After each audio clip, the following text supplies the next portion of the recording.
আদালত বলছেন এটা কিন্তু আর্টিফিশিয়াল না। আদালত বলছেন এই মামলাতে সাধারণত আপিল বা কোনো আপিল করলে হাইকোর্টের রায়টাই সেটা সাইড করেন। এই মামলাটা প্রথম থেকে এত বেশি বিদ্বেষপূর্ণ এবং প্রতিহিংসাপরায়ণ ছিল, এই কারণে আদালত নিম্ন আদালতের রায় এবং উচ্চ আদালতের রায় দুটাই বাতিল ঘোষণা করেছেন। আদালত তার পর্যবেক্ষণে বলেছেন এই মামলা এত বেশি বিদ্বেষপূর্ণ সে কারণে শুধুমাত্র আপিলকারী ব্যক্তিরাই নয়, সুতরাং যারা আপিল করেননি তাদের ক্ষেত্রেও সমানভাবে প্রযোজ্য হবে।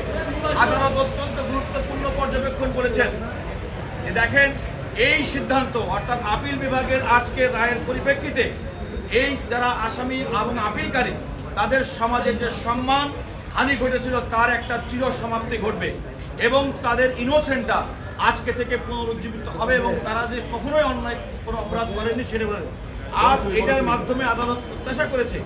আমার যেটা বলেছেন সেটা হচ্ছে যে এই ধরনের ম্যালিশিয়াস প্রসিকিউশন আমরা মনে করি কখনো কোনো ব্যক্তিকে রাজনৈতিক বিধ্বংসের কারণে করবেন না এবং এই রায় একটি ঐতিহাসিক রায় বাংলাদেশের আদালতের জন্য যুগ যুগ ধরে এই রায়টি ভবিষ্যতে রেফারেন্স হিসেবে থাকবে।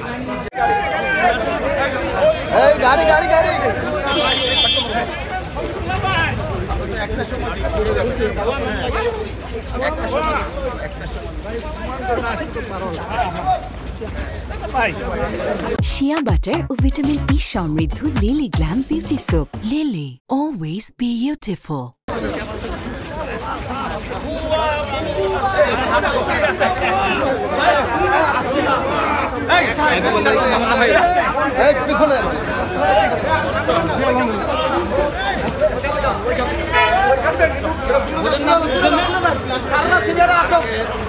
সারকে